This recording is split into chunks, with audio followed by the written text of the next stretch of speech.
Чуваш ли нещо? Не.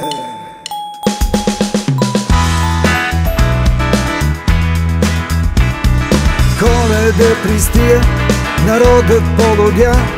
Купуват се, продават се, какви ли не неща. Молове напъват те и всякакви маркети. Касите препъват, парите им са взети. А знаят ли изобщо смисъла на този ден? А знаят ли изобщо кой тогава е роден?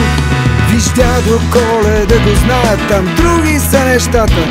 Подаръци в чувала носи, сбъдват и мечтата. Няма нужда да живее горе на небето.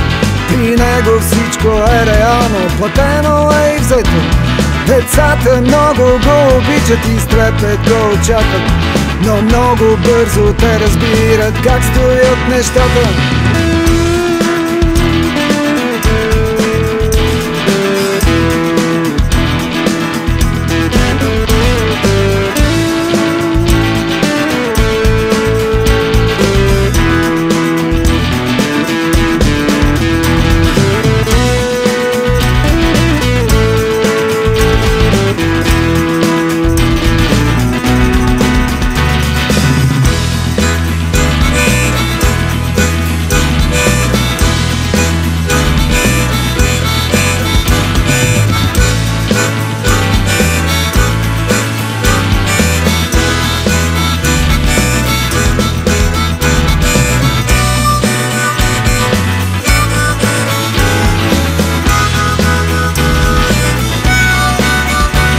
Така си ни живеем с голямата лъжа, но материята гние, а после след това празникът минава за ден, за два, за три.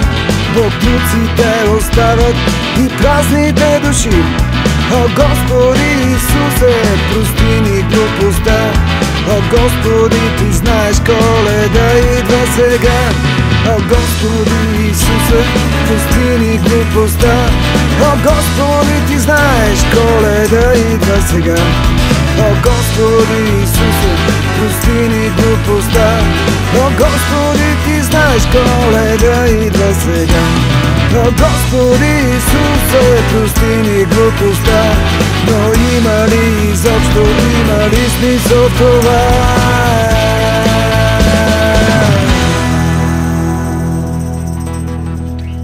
Нали ти казах? Не.